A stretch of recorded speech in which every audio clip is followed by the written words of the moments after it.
Kung ngayon, mapalad yung mga unang mga Kristiyano. Hanggang doon sa wakas na naglilingkod. Dapat ganun din tayo. Sabi nga doon sa Romans chapter 16 verse 7. Yung mga unang Kristiyano no, mapalad. Nananatili. Sabi ni Apostol Pablo. Kasi si Apostol Pablo, late na siya. Marami ng Kristiyano noon eh. Kaya sabi niya, mapalad yung mga nauna kay Kristo. Sabi doon sa Romans 16:7.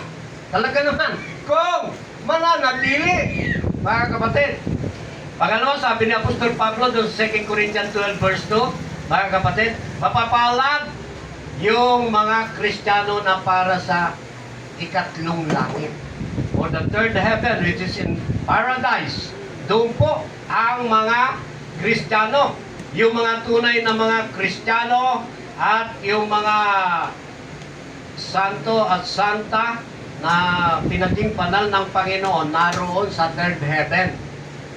Sa ikatlong langit. Unang langit, yung mula. Pangalawang langit, itong mundo. Pangatlong langit, andon yung paradise. The third heaven, mga kapatid. Andun yung paraiso, mga kapatid. At sabi nga po, bilang tayo mga Kristiyano, sa kanya-kanyang panahon, malalaman ng mga kakilala na natin, mabalitaan nila, Kristiyano na pala si brother, si sister, Sabi doon sa Galatians 1 verse 22 yun, mga kapatid. Hindi lamang sa balita, dapat, kailangan doon sa gawa, makita ang tunay na pagbabago sa pagiging tunay na Kristiyano.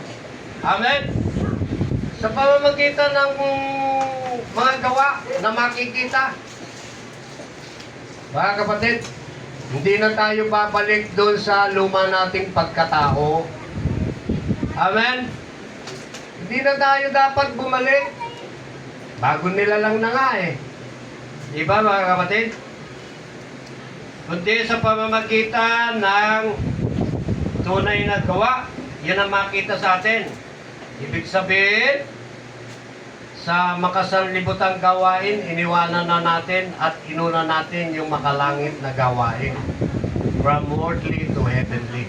Na yun naman po ang nararapat. Kaya lahat, paalala, kailangan ang tao ma-encounter niya ang Panginoong Jesucristo. Yun ang pinakamaganda. Hanggat hindi na i-encounter ng tao sa Jesucristo, walang pagbabago kahit na nasaan siyang relihiyon dito sa mundo na ito, kahit na gaano kaganda ng kanilang relihiyon. Hanggat hindi nila na-encounter sa Jesucristo. Kasi yung conversion, wala eh. Hindi siya mako-convert.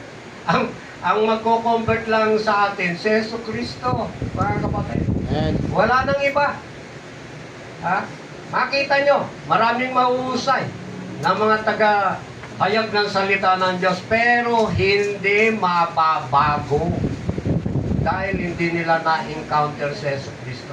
Ang naka-encounter kay Jesucristo, kumikilala sa Kanya bilang anak ng Diyos, God manifest in the flesh, tagasunod nga tayo ni Kristo, kikilalanin natin siya. Katulad ni Apostol Pablo, mga kapatid. Turo ka ng turo ng salita ng Diyos, di mo na makilala sa Jesucristo. Kaya nga mapalad yung naka-encounter kay Jesucristo. Amen? Amen. Pangalawang bagay,